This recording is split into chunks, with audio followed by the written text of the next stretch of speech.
Bon, déjà, avant que je n'analyse le communiqué, je voudrais rappeler aux uns et aux autres cette théorie-là même d'un auteur allemand qu'on appelle Carl Schmitt, qui est un grand théoricien de l'État. Et dans sa posture théorique, Carl Schmitt disait qu'un État, pour asseoir sa légitimité, a besoin d'ennemis au sein de sa sphère. Et c'est l'appel, la lutte contre cet ennemi-là qui assure l'équilibre de la nation. Je pense que quand j'analyse les postures des chefs d'État de l'AES depuis leur prise de pouvoir, c'est dans une logique de Carl Schmitt qu'ils s'inscrivent. Il a déjà accusé le Bénin, et aujourd'hui c'est la Côte d'Ivoire. Et la CEDEAO justement réagit dans un communiqué le 26 décembre. Ça, je vais y arriver. Mais ça veut dire qu'ils sont dans une stratégie logique et normale. Vous savez, ça c'est l'attitude, et ça je le dis sans faux fuyant.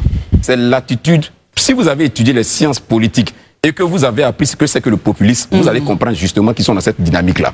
Quand on veut désorienter l'attention des populations, des problèmes cruciaux, face auxquels on n'a pas de solution, il faut les amener sur un autre champ. Et le champ tout trouvé, qui va certainement exciter les populations et orienter leur regard, c'est de dire qu'on s'apprête à nous attaquer, qu'il y a des complots qui sont en train de se préparer contre nous. Mais quand on est sérieux et qu'on dit des choses aussi graves, la logique voudrait qu'on apporte une once de preuve. Ça fait que le chef d'état-major des armées ivoiriennes revient à cela. Parce que ça fait plusieurs fois maintenant qu'il y a quand même des accusations. Mais moi, au-delà de tout cela, je voudrais demander pourquoi est-ce que c'est à chaque fois la Côte d'Ivoire qu'on cite qui tenterait de déstabiliser un pays proche et autres. De la même manière qu'on peut considérer que nos forces armées ivoiriennes sont responsables devant leur destin, devant leurs agissements et autres, on peut s'imaginer aussi que, aussi bien au Burkina Faso, comme au Niger, les gens aussi ils ont des informations.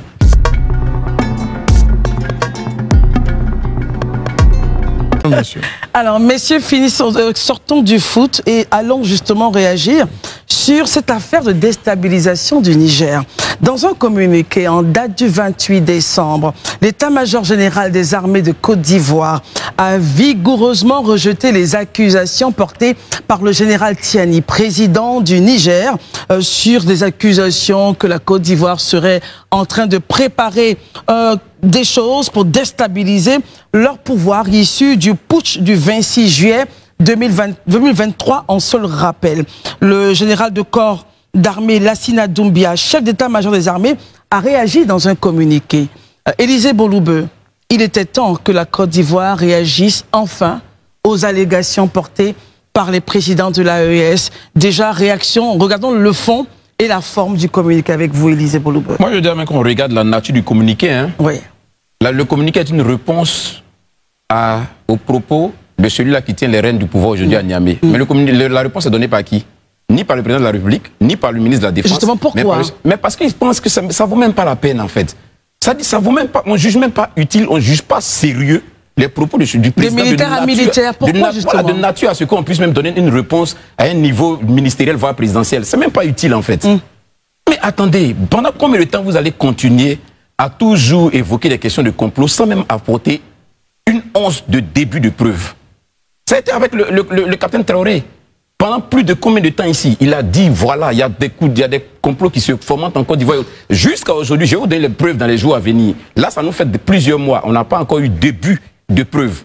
Aujourd'hui, c'est le général Tiani qui vient dire encore qu'on est en train de fomenter des coups d'État en Côte d'Ivoire. Pour la gouverne des uns et des autres, rappelons déjà qu'il a déjà accusé le Nigeria, il a déjà accusé le Bénin, et aujourd'hui c'est la Côte d'Ivoire. Et la CEDEAO justement a réagi dans un communiqué le 26 décembre. Ça, je vais y arriver. Mais ça veut dire qu'ils sont dans une stratégie logique et normale. Vous savez, ça c'est l'attitude, et ça je le dis sans faux fuyant. C'est l'attitude, si vous avez étudié les sciences politiques et que vous avez appris ce que c'est que le populisme, vous allez comprendre justement qu'ils sont dans cette dynamique-là. Quand on veut désorienter l'attention des populations, des problèmes cruciaux, face auxquels on n'a pas de solution, il faut les amener sur un autre champ. Et le champ tout trouvé, qui va certainement exciter les populations et orienter leur regard, c'est de dire qu'on s'apprête à nous attaquer, qu'il y a des complots qui sont en train de se préparer contre nous. Mais quand on est sérieux et qu'on dit des choses aussi graves, la logique voudrait qu'on apporte une once de preuve. Ça fait de vous des gens crédibles, ça fait de vous des gens sérieux, à qui on peut accorder une certaine crédibilité. Mais vous ne pouvez pas lancer des accusations dans le vide comme ça, sans même un début de preuve. Mais alors, à un moment donné, quand même, soit on est dans un État, ou bien soit on est dans une jungle, ou bien dans une république bananière. Ça n'arrive pas, on peut dire ce qu'on a envie de dire sans prendre la peine de donner un élément, un début de preuve. Surtout qu'on accuse un État. Pourquoi la Côte d'Évoire enfin réagit justement? Non, mais je pense que l'attitude du chef d'état-major général ici s'exprime par une...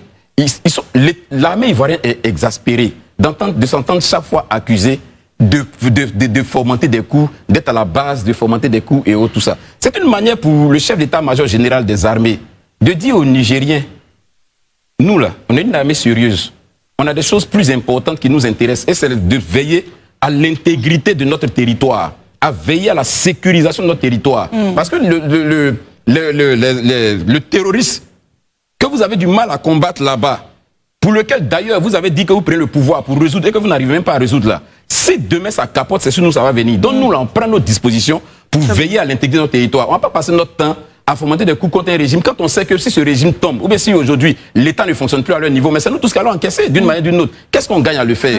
Et je crois, je vais terminer par ça. Quand j'ai regardé l'interview du général Tchiani, le grand oral, on va dire. Je vous assure qu'il a donné des éléments détaillés.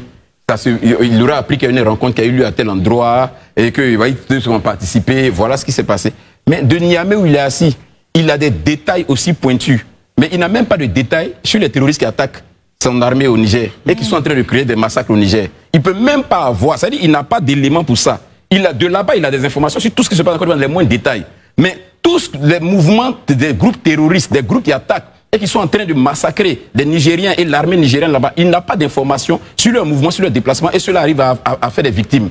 Mais soyons sérieux à un moment donné, concentrez-vous sur ce pourquoi vous avez dit aux Nigériens, aux Maliens, aux Burkinabés que vous prenez le pouvoir, c'est-à-dire débarrasser votre territoire du terrorisme. Concentrez-vous là-dessus. Et c'est ce que le chef d'état-major leur dit à la fin. Concentrez-vous dessus, c'est l'objectif pour lequel vous êtes venus. Arrêtez de toujours distraire l'opinion, envoyer les propos, envoyer les pensées des gens vers des choses qui ne sont pas justes et ne sont pas vraies. Il ne faut pas détenir l'attention. On sait la logique du populisme. On a tous étudié les sciences politiques. Le populisme, on sait comment ça fonctionne, ça ne passera pas. Marius Komoé, regardons maintenant le ton de ce communiqué. Comment vous le trouvez? Et est-ce à dire que l'armée ivoirienne désormais ne se taira plus vis-à-vis des accusations des pays donc de l'AES? Tout porte à le croire. Et c'est tout à leur honneur d'ailleurs. Et moi je pense qu'à un moment donné, il faut mettre un haut là. Nous sommes tous des patriotes. Chacun de nous aime son pays. Et je pense que quand on aime son pays, on ne peut pas vraiment admirer, en étant dans son pays, qu'un autre pays frontalier puisse nous accuser de tout temps et en tout instant d'action, de subversion, d'action de déstabilisation. On nous dit qu'on forme des gens ici pour aller attaquer le Burkina Faso. À l'époque, on s'était longuement interrogé pourquoi un militaire au pouvoir puisse accuser un pays comme la Côte d'Ivoire dont ses ressortissants vivent assez nombreux dans ce pays. Nous avons combien de Burkinabés en Côte d'Ivoire? Vous prenez le Mali, c'est le même scénario. Nous sommes un pays, nous sommes des pays frères. La circulation des biens et des personnes est une réalité pour nous en Côte d'Ivoire. Est-ce qu'il aurait fallu justement pour notre armée à cette époque-là de réagir? Mais je pense qu'ils ont bien fait même d'ailleurs à l'époque, au moment où nous on les pressait de réagir pour nous éclairer. Et ils ont bien fait même de se taire pour qu'on comprenne à la longue que toutes ces accusations n'ont jamais véritablement produit un seul élément de preuve. Élysée le disait, il n'a pas tort de le relever. Bon, voilà qu'au Bénin, on nous soulève également le même problème en accusant le Bénin d'action de subversion, d'action de déstabilisation. Mais le Bénin est en train de prendre des mesures. Et certainement Barry en parlera. Mais pour en ce qui concerne la Côte d'Ivoire, il est temps qu'on y mette un terme. Et je pense que la réaction de notre armée, au travers de son premier responsable, le chef d'état-major des armées ivoiriennes, est salutaire. Il faut y mettre un terme et il faut désormais en appeler à au moins que les uns et les autres produisent les preuves de leurs accusations. Alors parlons du Bénin, vous disiez tout à l'heure que le Bénin avait réagi. Le Bénin annonce avoir convoqué la chargée d'affaires du Niger afin d'obtenir des clarifications suite à des accusations infondées portée contre le pays. Exactement. Et donc, vous voyez... La Côte d'Ivoire devrait en faire pareil. Mais pourquoi pas? La Côte d'Ivoire pourrait naturellement en appeler, donc, à convoquer donc l'ambassadeur du Burkina en Côte d'Ivoire pour en savoir plus. Du Niger. Du Niger en Côte d'Ivoire, ça aurait pu être aussi également du Burkina, puisque le Burkina nous avait accusé à cette époque-là, plusieurs fois de déstabilisation de son territoire. Donc il faut finalement mettre un terme. Nous voulons vivre en bonne intelligence avec nos frères nigériens, avec nos frères. C'est quand même 700 à 800 Nigériens sur le territoire ivoirien. À ce jour, près de 1000 Ivoiriens, Nigériens sur le territoire ivoirien. On peut pas... Pardon? 700 000. 700 000, mais on parle de 1000 maintenant. Hein, les chiffres nigériens. Non, ils sont plus de 700 000. Ils sont plus de 700 000. Ils sont aujourd'hui plus de 1000. Et donc, vraiment, nous avons une bonne population nigérienne dans notre pays qui vivent en bonne intelligence avec les Ivoiriens. Nous les aimons, ils nous aiment. Nous aimons les Burkinabés, ils nous aiment. Des Ivoiriens sont mariés à des Burkinabés sont mariés à des Ivoiriens. Et c'est le bonheur de l'Afrique de l'Ouest. Alors, il faut arrêter ces genres d'accusations qui ne produisent aucun effet, qui ne font pas avancer justement la lutte contre le terrorisme. Il faut aujourd'hui mettre un terme au terrorisme au Burkina, au Mali, au Niger. Il faut plutôt chercher à organiser des élections pour céder le pouvoir à des civils. Et l'armée retournera dans les casernes. C'est aussi simple. L'armée ne va pas s'éterniser au pouvoir dans ces différents pays. Barry, dans son propos, le chef d'état-major, en chute de son propos, dit qu'elle demande donc en conséquence que les autorités militaires nigériennes se focalisent sur leurs objectifs sécuritaires qui, malheureusement, sont pour l'heure loin d'être atteints. Barry. Bon, déjà, avant que je n'analyse le communiqué, je voudrais rappeler aux uns et aux autres cette théorie-là même d'un auteur allemand qu'on appelle Carl Schmitt, qui est un grand théoricien de l'État. Et dans sa posture théorique, Carl Schmitt disait qu'un État, pour asseoir sa légitimité, a besoin d'ennemis au sein de sa sphère. Et c'est l'appel, la lutte contre cet ennemi-là qui assure l'équilibre de la nation. Je pense que quand j'analyse les postures des chefs d'État de l'AES depuis leur prise de pouvoir, c'est dans une logique de Carl Schmitt qu'ils s'inscrivent. Ils ont besoin de justifier un certain nombre, je ne dirais pas d'échecs, mais de couacs sur le terrain pour asseoir leur légitimité. Ils passent pour ceux-là qui sont les dignes fils de l'Afrique, qui lutteraient pour l'indépendance de l'Afrique. Mais dans le même temps, ils font des reproches à certains États voisins, tels que le Nigeria, la Côte d'Ivoire, le Bénin. Le Bénin et la Côte d'Ivoire sont des pays francophones. Au temps du président Macky Sall, le Sénégal était cité. Bizarrement, on n'entend plus le nom du Sénégal. Je ne sais pas pourquoi, mais c'est la même armée sénégalaise, c'est le même chef d'état-major, le général Mbaye Cissé, qui est encore aux commandes des armées sénégalaises, qui est là. Ça n'a pas changé, seulement que le ministre a changé. Donc, pour dire quoi? Les accusations que le général Tchani a portées, les gens, j'ai entendu des personnes dire qu'il a donné tellement de détails, mais les détails, là, il peut les donner. Je vous explique pourquoi. La plupart des officiers nigériens sont passés par les écoles militaires ivoiriennes. Vice-versa, il y a une coopération militaire entre le Niger et la Côte d'Ivoire qui date des années 60. Le président Oufoué, le président Diori Amani avaient de très bons rapports. Le général Salou Djibo, qui a fait le coup d'État en 2011, a été formé à l'EFA. Il est passé par l'NTT. Le général Tchani, par contre, lui, c'était le Sénégal. Oui, lui, il est passé par l'école d'application d'infanterie des Thiès. C'est juste pour vous rappeler les liens historiques entre les deux armées. Le général Traoré Zana Ahmed de la Côte d'Ivoire. Est-ce que le contexte n'a pas changé? Justement, l'évocation de tout ceci. Le contexte a changé parce qu'aujourd'hui, on est dans une logique où le Niger construit son discours à partir du fait que la CEDEAO avait émis l'idée d'intervenir au Niger pour restaurer le président Bazoum. Donc, l'argumentaire est construit à partir de cette réalité-là. Mais quand on accuse, je veux dire que les reproches qu'on fait à un État futur voisin comme la Côte d'Ivoire ou un autre État comme le Nigeria, il y a des canaux qui existent. Lesquels, par exemple? Les canaux diplomatiques. Le Conseil de sécurité de l'ONU est là. Même si on ne condamne pas les pays qui sont accusés, on peut créer le débat. Je pense que là-bas, le cadre il est un peu plus adapté pour fournir des preuves. Mais quand vous faites un narratif où telle ou telle personne serait rentrée là, moi je pense que l'armée ivoirienne réagit parce qu'il y a certaines unités de l'armée qui sont indexées, comme la garde républicaine et les forces spéciales qui sont indexées. Donc c'est normal que l'armée réagisse. Le ministère de la Défense aurait pu réagir, le porte-parole du gouvernement aurait pu réagir. Mais on a pondu un communiqué. Le Nigeria, qui est un autre pays accusé, a réagi effectivement par le biais du chef d'état-major. Mais certaines personnes, observateurs, et je reste avec vous, Barry, estiment que, du côté du Niger, estiment que le chef d'état-major n'aurait pas dû, lui, réagir vis-à-vis de ce communiqué. Votre commentaire? Je comprends leur point. Ils se disent que la Côte d'Ivoire banalise certainement le sujet.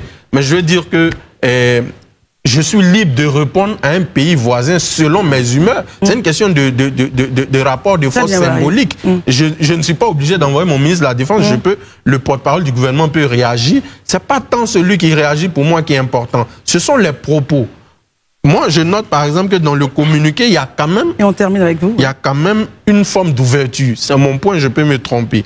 Les forces armées de Côte d'Ivoire, fidèles à leur longue tradition de coopération avec les pays de la sous-région, demeurent engagées à continuer à apporter leur contribution à la paix et à la stabilité régionale. Moi, je pense que c'est une phrase qui, malgré toutes les négations, la Côte d'Ivoire reste dans sa même dynamique de vouloir coopérer avec les pays voisins. Ça s'est fait avec le Mali, ça s'est fait avec le Burkina, au nord de la Côte d'Ivoire, où les armées avaient cutus pour traverser les frontières. Les frictions ont commencé à partir de l'arrivée au pouvoir du capitaine Ibrahim Traoré, à la tête du Burkina Faso.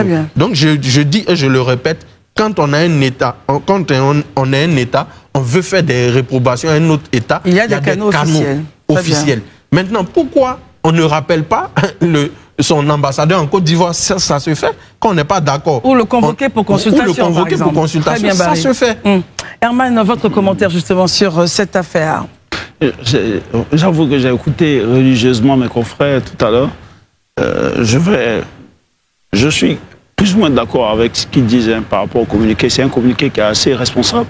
Et il fallait que le chef d'état-major des armées ivoiriennes revienne à cela. Parce que ça fait plusieurs fois maintenant qu'il y a quand même des accusations. Mais moi, au-delà de tout cela, je voudrais demander pourquoi est-ce que c'est à chaque fois la Côte d'Ivoire qu'on cite qui tenterait de déstabiliser un pays proche et autres. La même manière qu'on peut considérer que nos forces armées ivoiriennes sont responsables devant leur destin, devant leurs agissements et autres, on peut s'imaginer aussi que, aussi bien au Burkina Faso, comme au Niger, les gens aussi, ils ont des informations. Je ne suis pas en train de les discuter et autres, ou leur dire qu'ils ont peut-être raison, mais je pense que toutes ces questions-là, et c'est pourquoi je chute avec les différentes options que finalement, sur lesquels on se rejoint, sur la question de la voie diplomatique. Il y a des canaux, effectivement, avec lesquels il faut régler les questions.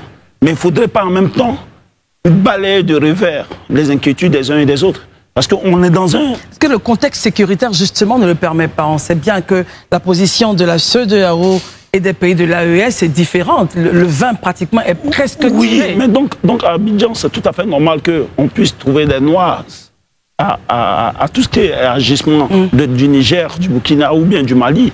Mais aussi bien, on peut faire les mêmes analyses ici. Les gens aussi peuvent penser qu'au Niger, au Burkina, au Mali, qu'on soit perdu des réalités. Moi, je dis toujours que c'est là qui est important. Tout ce qui est question diplomatique, on ne connaît pas les ressentis des différentes armées quand elles engagent, par exemple. Parce que accuser un pays, on ne peut pas se lever comme ça, accuser un pays. C'est sur la base de certains faits que ces États-là arrivent à accuser. Est-ce que ces faits ne doivent pas être présentés justement à l'État accusé? C'est pourquoi je suis content que la Côte d'Ivoire aujourd'hui met un point d'honneur à réagir pour montrer que effectivement, voici comment elle oriente sa politique concernant la défense et autres. Mais ne pas se dire que depuis Abidjan, que ceux qui sont à Bamako, au Niger, à Ouaga ou à Niamey soient forcément dans un certain déni. Parce que je l'ai entendu ici, et j'ai entendu ça sur plusieurs plateaux.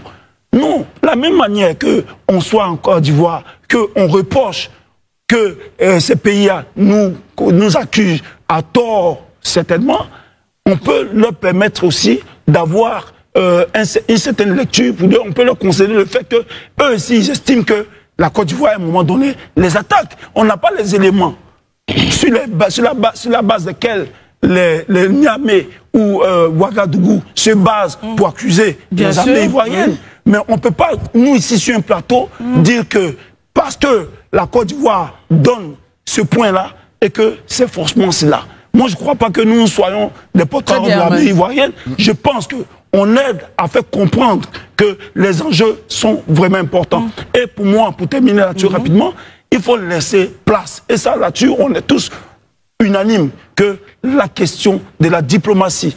Aujourd'hui, je peux reprocher à Niamey de n'avoir pas utilisé les voies diplomatiques. Mais je ne peux pas dire que depuis Abidjan, que Niamey raconte n'importe quoi. Sur quelle base? Moi, j'aimerais. Enfin bon, je laisse Élysée prendre le relais. Sur quelle base on pourrait aller dans votre point? Sur quelle base Niamey pourrait donc se permettre d'accuser? Je peux donner un élément avant que... Élysée voudrait réagir et puis voilà. Peut-être qu'il donne son élément, ça va lui donner un peu plus. Non, ce que je veux dire, c'est-à-dire que c'est la même base selon laquelle que la Côte d'Ivoire ne peut pas imaginer des attaques depuis Abidjan, mettre en mal l'armée. C'est la même base. La même base, si on se dit que la Côte d'Ivoire ne peut pas le faire, on peut aussi permettre à Niamey ou à Ouagadougou de ne pas penser à le faire. Mais si Niamey ou Ouagadougou arrivent à dire que nos armées sont engagées en déstabilisation, c'est pas à nous de régler le problème. C'est entre les accords de bon voisinage, les relations de bon voisinage, qu'on peut régler. Donc, moi, je reviens toujours, et c'est de la bonne chute. Au moins sur la question, on est tous d'accord qu'au niveau diplomatique, ces questions pouvaient se régler. Et que Niamey n'avait pas droit à faire ses communiqués, et qu'Abidjan même n'avait pas droit à faire ses communiqués. Parce que le communiqué de l'état-major de la Côte d'Ivoire, ce n'est pas un communiqué des officiers diplomatiques. Que les accusations portées par le gouvernement malien et burkinabé, jusqu'à présent, comme Élysée l'a dit, sont restées sans preuve. Voilà. Je pense qu'on ira au journal, Élysée, et au retour, on essaiera de faire la chute de ce sujet. À tout de suite. Maintenant, c'est à vous. Réagissez en commentaire, partagez vos réflexions et vos idées. Si cette vidéo vous a éclairé, n'hésitez pas à l'aimer et à la partager avec vos amis. Ensemble, nous construisons l'Afrique de demain. Restez connectés sur Afrique Diverse TV pour encore plus d'informations et de débats passionnants. À très bientôt.